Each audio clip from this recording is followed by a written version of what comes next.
الرحمن الرحیم۔ مصاہرت کے حوالے سے بات جاری تھی کہ جن سے نکاح کرنا حرام ہوتا ہے۔ آیت اللہ سیستانی منہاج الصالحین کی تیسری جلد مسئلہ نمبر 158 پہ ہماری گفتگو جاری تھی کہ جس بیوہ سے انسان شادی کرتا ہے اگر اس کی پہلے سے بیٹی ہے پہلے شوہر سے،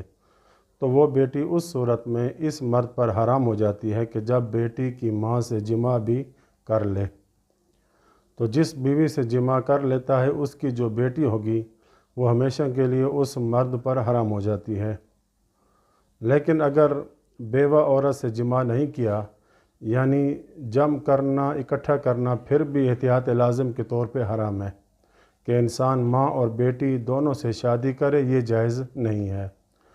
اگر جماع نہیں کرتا تو طلاق کے بعد اس کی بیٹی سے شادی کر سکتا ہے۔ تو مسئلہ نمبر 159 میں لکھتے ہیں کہ بیوہ کی جو بیٹی حرام ہوتی ہے مرد پر، یہ حرام ہونے میں فرق نہیں ہے کہ بیوہ کی بیٹی شوہر کی گود میں ہو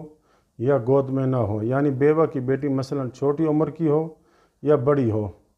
اور اس میں بھی کوئی فرق نہیں ہے کہ وہ لڑکی اسی وقت موجود ہو کہ جب اس کی ماں کی شادی ہو رہی ہے، یا وہ اس وقت موجود نہ ہو، بلکہ جب اس کی ماں اس مرد کی زوجیہ سے خارج ہوگی اور بعد میں وہ پیدا ہوئی ہو۔ یعنی ایک شخص کسی خاتون سے شادی کرتا ہے اور جماع وغیرہ ہو گیا، پھر اس کو طلاق دے دی، اب یہ خاتون کسی اور جگہ شادی کرتی ہے اور ادھر جا کر اس کی بیٹی پیدا ہوتی ہے، تو وہ بھی مرد پر حرام ہو جائے گی، وہ مرد کہ جس نے اب اس عورت سے شادی کی ہوئی ہے، یعنی بچی کی ماں سے۔ تو خلاصہ یہ کہ بچی کا اس وقت حاضر ہونا کہ جب بچی کی ماں دوسری شادی کر رہی ہو، یہ ضروری نہیں ہے۔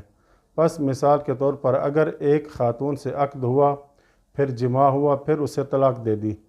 پھر عورت نے آگے دوسری شادی کر لی اور دوسرے شوہر سے اس کی بیٹی پیدا ہوئی ہے، تو یہ بیٹی دوسرے شوہر سے پیدا ہوئی ہے، یہ پہلے شوہر کے اوپر حرام ہو جائے گی، کیونکہ اس کی حرمت کا جو عنوان ہے وہ یہ ہے کہ یہ بچی اس ماں کی بیٹی ہے کہ جس سے شوہر نے جماع کیا تھا۔ مسئلہ نمبر 160 میں لکھتے ہیں کہ اس میں بھی کوئی فرق نہیں ہے کہ جماع عورت کی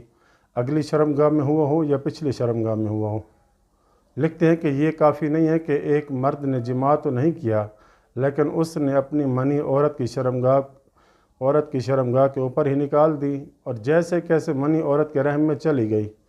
جس کی وجہ سے وہ عورت حاملہ ہو گئی، لیکن جماع نہیں ہوا۔ فرماتے ہیں یہ کافی نہیں ہے، بلکہ لڑکی سے شادی کرنا تب حرام ہوگی جب اس کی ماں سے دخول ہوا ہو، جماع کیا گیا ہو، یہ ضروری ہے۔